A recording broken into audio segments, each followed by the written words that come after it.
2 of the Wyld Whirl Quilt Along. This week we are working on pressing and cutting our fabric. So I have my little fat quarter bundle here and I'm going to start by pressing. A few things about pressing. You want to use a hot dry iron. This is how I prefer to press. And I like using a starch spray. I make a homemade starch spray that is about this much water and about that much vodka, just in a spray bottle, just super cheap vodka. You can buy other starch sprays like Best Press or Flatter, whatever works for you. Use a good spray. Get the fabric like fairly damp and then gently run the iron back and forth over it until it's dry. And this will get you really nice, flat, stiff fabric. That's what we're going for. That's going to make cutting so much easier and so much more accurate if we take the time to press our fabric nicely. So I'm going to go through and press all of my fat quarters. Here are the tools I'll be using. I'm going to show you how I cut using 2 separate rulers. So depending on what size ruler you have, you'll be able to follow this tutorial. And of course we have a cutting mat and a rotary cutter. These are the basics that you're going to need for quilting. Here's the cutting chart from the pattern that you get, and it shows you all the pieces. Here is an actual fat quarter that is cut, and you can see the pieces that are flipped over are the scrap pieces. But that's a good visual of all of the pieces that we need. And I like to work from the outside in when I'm cutting. And I also like to layer my fabrics. When I do fat quarters for this pattern, I typically do 3 at a time. I would recommend starting with 1, making sure you kind of got it down, and then layer them up. And line up the selvages when you do this. We will be working our way towards the selvage edge, so make sure they are all lined up with the selvage edge and sitting long ways like this on your cutting mat. I'm going to leave this video in real time so we can talk about cutting at a slow pace. Our first cut is off of this long edge, and we want to get as close to the edge as we can while still cutting a piece off all the way down to get a nice straight edge on our fabric. I'm kind of looking at the design here to get a straight edge, and I also look along the selvage line, but the selvage line isn't always perfectly straight. So use the design of the fabric if you can. Just do your best to get a nice straight line down one long edge. And then I flipped my cutting mat 180 degrees. I now have the straight edge that I just cut on the left side, and I'm going to be cutting on the right. And I put a picture here showing how important it is to really take the time to line up your ruler directly on your fabric. In that first photo, the fabric was just slightly left of the line, and then in this photo, it is dead on. And I know that really doesn't seem like a lot, but to get really precise quilting in pieces that all match up nicely, this is how precise your cutting has to be. And if this is your first time quilting, give yourself some slack. This is a skill that takes a while to learn and get good at, but my main message is be patient and take your time to really get things lined up. So I cut that 3-inch strip, and now I am cutting it down to 15 inches. And I use my ruler to do this. So I find the 15-inch mark on my ruler. I put that along the edge that I just cut, and then I cut off this bottom piece here. If you don't have a big ruler like this, don't worry. I'm going to go over how to do this with a smaller ruler and a smaller mat. So this is our first piece we have cut. This is our D piece. So we're going to set that to the side. And yeah, I have to find a place to set it to the side first. The camera setup for this was a little bananas, but it was great. So now we are going to turn our project. I've rotated my fabric 90 degrees to the left, and now I'm going to be straightening up this edge. And again, you really want to get as close to the edge as possible. We are using the entire length of the fat quarter. And make sure you're lining up that horizontal line on your ruler. I'm showing you here again how important it is to get this exactly on. Even just a little bit off makes that line crooked and makes your pieces not consistent. So really take the time to get everything on your ruler lined up before making your cuts. And now I'm spinning it 180 degrees so we can cut from the left side. This is the same thing we did before to cut the long strip, and this time we are cutting 3 3-inch strips. So I'm just using the 3-inch line on my ruler, really taking the time. Hello, Tawny said, and getting that lined up perfectly before I make my cut. And then the nice thing with having a 6-inch wide ruler is I can just move the ruler over and use the 6-inch width of the ruler to make my next 3-inch cut. So I'm making my second cut for a 3-inch strip, and then I need one more, and whoa, my camera fell over. Okay, we're back. I've got 2 strips. I need to cut one more. This is a little tricky to leave them in place like this. It's a little harder to see the cut line. So if you need to kind of slide them apart so you can see the edge of the fabric easier, do that. Just again, take the time to get your horizontal and vertical lines lined up with your previous cuts so everything stays nice and straight. So we have our 3-inch strips, and now we need to cut these down to size.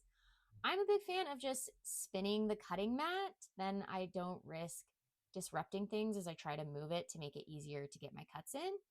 So these 2 strips, we need them at 12.5 inches. Again, I am finding the 12.5-inch line on my ruler, making sure the 0 is to the right, getting that all lined up and cutting off those 2 little scrap pieces. So there are my 2 pieces, my C pieces that I need. I'm going to set those to the side. And then I'm cutting this strip down to 10 inches. So again, using the 10-inch mark on my ruler to measure that out, getting it lined up perfectly and cutting that down to 10 inches. This is going to be our B piece. And again, you're going to see a lot of the back of my head because I really get in there to make sure things are lined up perfectly before I cut. And this is really what makes sewing these pieces together easier, is really slowing down and taking the time at this stage and making sure your cuts are as clean as possible. So I'm spinning this at 90 degrees to the right. We need to cut 4 6-inch squares. And again, the 6-inch ruler here is really nice for this. I can just line it right up with that bottom edge, cut a 6-inch strip, move it over, cut a second 6-inch strip. And if you are cutting into the selvage edge, like I am here, and some of your selvage is on your piece, do not stress about it. We are turning these into half square triangles, and they're going to get trimmed down later, and we'll be able to trim off this little bit of selvage that's showing here. So I'm getting my ruler nicely lined up and making that cut. So now I have 2 6-inch strips, and then I'm going to spin everything one more time back, let's see, 90 degrees to the left, and then working from the left, cutting 2 more 6-inch strips essentially to get my 6-inch squares. And the first time you do this, it'll probably take you a little bit of time to just like figure out what you're doing. But I honestly, this pattern is great because once you figure it out, you can do this so quick and it just becomes like muscle memory. And this pattern ends up becoming really, really quick. I know a lot of people who make this pattern over and over again because it is so quick and it's so simple, and you really can't mess it up with the fabric placement, which is nice. So there are my 6-inch squares. I'm stacking those up, and I'm going to grab my other pieces that we cut. So you're getting 4 different sizes of pieces from each fat quarter, but you're getting 2 pieces of C and 4 pieces of A. So there's all of our, and I had to, this was annoying. So, we had to make it right. There we go. That's better. Okay. Next up, I'm going to go over how to do this process if you do not have a large 6x24 ruler like I have. When I started quilting, I had a 3.5 by 18-inch ruler, which is the one I'm using here. I used this for a really long time. I made a lot of quilts with this size ruler. I don't ever want anyone to feel like they can't make something because they don't have the right tool. Like, I made it a long way with not the right tools, and you make it work. So if your ruler isn't as big as the one I was using, I would actually recommend measuring off of the mat rather than the ruler. But I'm a big believer that the best tools are the ones that you have. So here's how to do it if this is what you have. I lined up that ruler kind of with the selvage edge. I made a cut as far as I could down the ruler, and then I slid the whole thing down to the end and just lined up the bottom part of the ruler with the previous cut line I had made. And I've also lined this up on the mat, so I have the line on the mat to follow as well. And there's that first cut. And now we need to flip everything around so we can cut our 3-inch strip. With two hands, very gently rotate your fabric 180 degrees. So now you're working from the left. This takes a little bit of getting used to, this orientation, but it will come more natural to you the more cutting you do. So again, using the 3-inch line on my ruler, I'm taking the time to really get that lined up exactly on the straight edge I just cut. I'm cutting as far as I can with the ruler and then sliding the whole thing down, lining it up, and finishing that cut. So there's our first 3-inch strip, and I'm kind of pulling it away. And then again, I have to cut this down to 15 inches. So I'm just using the straight short edge of the ruler. I'm going to cut off that selvage piece first. So getting that nicely lined up, and boom. And now I'm going to find the 15-inch mark on my ruler and get that lined up with the cut edge. Whenever I can, I like to use the numbers on my ruler. It's just easier. I don't have to count. I just find the number, I get it lined up, boom, cut. Whenever I start counting squares on the mat, I always mess up. It's always one too short or one too long. So I use the ruler as much as I can, but ultimately you should do what feels comfortable for you. Quilting, there's like so many ways to do all of these things. So try them all and see what you like. So I flipped my fabric 90 degrees to the left. Now we are straightening up that bottom edge. Again, lining up the horizontal line on the ruler with the straight cut edge that I have and getting it as close to the edge as I can while still making sure I'm cutting off a little bit of fabric. So getting it nicely lined up and just cutting that little edge off. And I have to talk about these tools a little bit here. This confetti ruler is from Feral Notions, and I'm obsessed with it. It's so freaking cute. And then this rotary cutter is my favorite because when you set it down, the blade, it goes back. So it goes covered, so you don't have to worry about closing the blade cover. My old one did not do that, and I nicked myself so many times. So I spun our little stack of fat quarters around 180 degrees, and now I'm cutting those 3-inch strips. And luckily my ruler is 3.5 inches wide, so this is really easy for me to just use the markings on the ruler to line up with the cut edge to cut all of my strips that I need. And then once I have those 3 strips cut, I need to cut them down to size. So I need 2 of them at 12.5. So just quickly finding that 12.5 mark on my ruler and cutting off that little bottom piece. Oh, wow. There's the whole back of my head. Beautiful. And shoop, there we go. So there's one 12.5-inch piece. We need another one. Another positive of using your ruler versus using your cutting mat is this will actually kind of extend the life of your cutting mat, because if you are continually cutting directly on the grid, those same spots over and over and over again, they start to wear out and you get little grooves in your mat, which isn't fun. So if you're kind of always cutting at like a little bit of an angle and not really on the lines, you're spreading out your cuts more and you'll get a little bit more life out of your cutting mat. So all good things. And then using the 10-inch line on the ruler to cut that 10-inch B piece. And look at us go. We're cruising.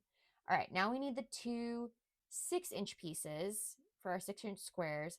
And I'm going to show you a couple different ways to do this, because if you ever need to cut a really wide strip, like a 7 or an 8 or a 9, like a really big, long width of fabric strip, this is how I do it. So I find the number that I need on the ruler, in this case 6 inches, and I line that up with that cut edge. And then I just make a little cut along the short edge of the ruler. And then I move the ruler up to the middle, get it lined up perfectly on that 6-inch mark, make a little cut, and then move it all the way to the top edge. And again, wow, my hair is stealing the show today. Okay, there we go. And now I can rotate the ruler and just line up those 3 cuts and then make one nice continuous cut that is the 6-inch width that I need. So that's a good trick if you have really wide pieces that you need to cut. And then the other option is obviously to use your mat. So I'm just lining up that cut edge with the lines on the mat and then counting over 6 inches and trimming off that edge. So either way works. Just wanted to give you some options here. And then for cutting the squares, I'm actually just going to go ahead and stack these on top of each other and really take the time to make sure that they are lined up exactly. And then I'll cut my 6-inch squares with these stacked. Just speeds things up that much and makes your cutting go a little bit faster. So using the lines on the mat again, cutting or counting over 6 inches, making my cut, count over another 6 inches, boop, ba-doo, whoop, boom. There's another 3 fat quarters done. Look at us go. We're cruising. So here are the pieces from this. And then the last one, I'm going to show you one more round of this in case you don't have a big cutting mat like this. And this one, we're going to speed up a little bit because I think we get the process by now. I just want to show you how to do it if you only have a small little cutting mat like this. I'm folding the fat quarter in half, selvage edge to selvage edge. And the selvage edge is that little black stripe you see, typically has information about the fabric, who the designer is, what the collection's called. So you line up those edges and then we're trimming off. This is the same thing we did before. It's just folded in half instead of laying out flat. And then I'm spinning it around so I can work from this side and cutting that 3-inch strip, that first 3-inch strip that we were cutting from the long edge. So I can cut that. Oh, see, I almost cut it wrong because I had the 1/2-inch side. I double checked before I cut. Look at me go. Which I should bring up. If you do make a mistake in your cutting and you cut something wrong, it's not a big deal. Don't sweat it. You can always just sew the pieces back together and then cut the pieces that you need. Sew scraps together, use a different fabric, use scraps of another fabric. Like, don't worry about it if you miscut a piece. It's not a huge deal. Easily remedied. So this is the 15-inch piece that I'm getting. So I'm lining that up on my mat as best as possible. This did end up with just the tiniest bend in it from cutting it on the fold, which is why you normally don't want to cut on the fold. If that happens, you can always go in and just kind of straighten up those edges a little bit. This one wasn't too bad. So there's that 15-inch piece. And then here we go. Now we're speeding things up. So this is the same process we did before. I'm straightening up that bottom edge. I'm going to flip the whole thing around. I'm going to cut 3 3-inch strips. Bam, bam, bam. There we go. And now I got to cut these down to size. So I'm cutting these two to the 12.5 and did a little trick with my ruler there. Found the 12.5, measured over, held my rotary cutter in place, and then made my cut. Look at me. And now we need 6-inch pieces. So I'm going to count on the mat this time. 6 inches over, cut, slide this over 6 inches and cut. And again, don't sweat if you have selvage on your pieces. It's going to get trimmed off later. And even if a little tiny sliver of it ends up in your quilt, I think I like it. I think it's fun. So don't worry about it. All right, there we go. So now we have cut all of our pieces, and labeling is very important because you don't want to get confused later when you're trying to put pieces together.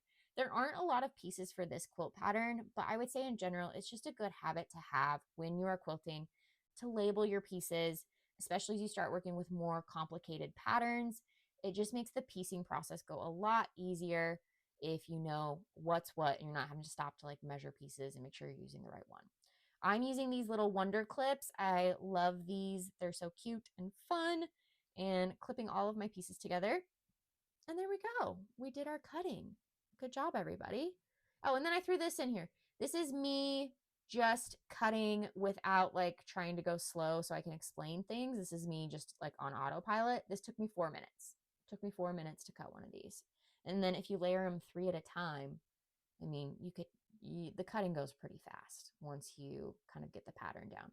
And then I decided, hey, I'm just going to go ahead and cut my 6-inch strips right now. And that's what I did. And then I spun the thing once and I cut my strips down. There's 12.5. There's 10. And then I need the 2 6-inch squares. So I stacked them. Nice and easy. Oh, and they weren't quite perfect, so I did straighten them up. There we go. Cutting went really fast for this. Yeah, it's super easy. And then make sure to follow along for next week when we make half square triangles. I'm super excited.